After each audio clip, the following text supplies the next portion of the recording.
motherhood would be a really, really beautiful accessory to my life. Like a backpack of sorts. And I thought I'd be able to take it on, take it off, you know, go to work, take the backpack off, leave my kid at daycare, pick her up, put the backpack back on, get some beautiful Christmas photos, take it out for a night out with my girlfriends. You know, you get the point. Very foolish. As it turned out, motherhood became my parachute and even my career. And my 8-year-old daughter is the best friend and evil taskmaster that I never knew I needed to survive. My 5-year plan did not prepare me for motherhood. Elite prep school, college, even a master's degree really didn't help at all. I am a capable and intelligent person. That's what I tell myself. I am a syphilis expert. That's for real. You can actually Google me and find that. I can eat dinner alone in a restaurant completely at ease. I don't even need my phone or a book.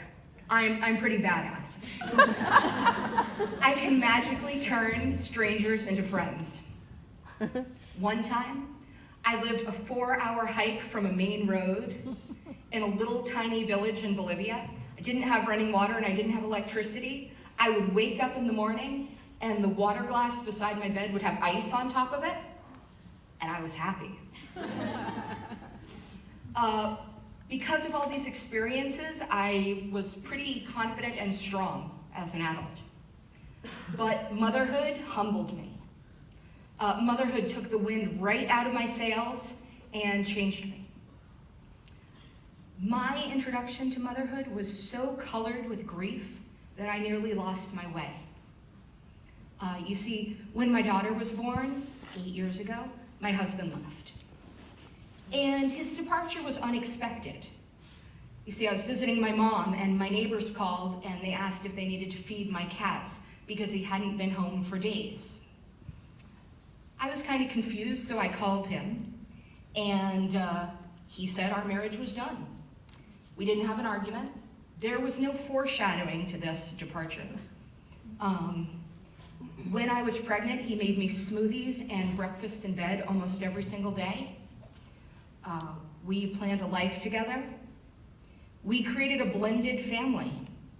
We had matching kayaks. And without one single word, he left. Even now, I don't know what happened, and I haven't seen him since then. When he left, I lost my stepsons. I met them when they were 3 and 5, and they called me mom. They loved Spider-Man, and they loved swimming, and I really loved them. When I lost all that, I forgot how to smile, and I forgot how to laugh.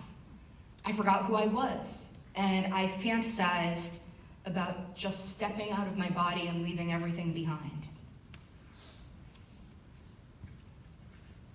When you lose somebody who you thought was your life partner, and you lose children who you intentionally claimed, it's like you're wiped clean. I was empty. But I also had a squalling, inconsolable, very inconsiderate infant who would not fucking sleep.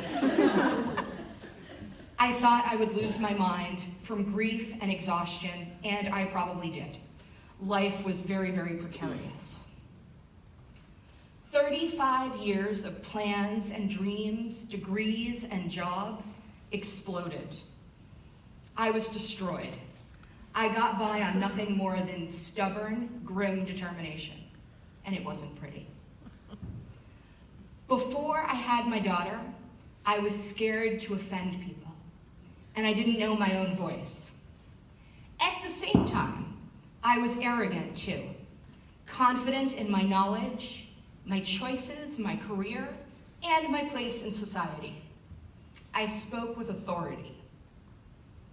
My husband leaving and losing my stepsons really ruined my introduction to motherhood, as you can imagine. Those moments after my daughter was born that are supposed to be so pristine and innocent and full of new life and new beginnings, they were tarnished. Even now, I can't really look back on that time at all. It's too devastating. My rebirth was nothing dramatic or beautiful either. Eye of the Tiger was not my theme song. This shit would not make a good movie.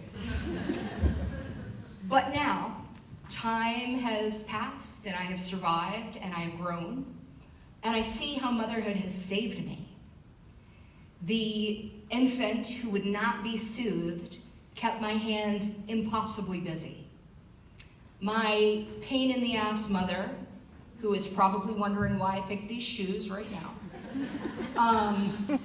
kept me fighting to accept my new life as normal and to hurry up and live it.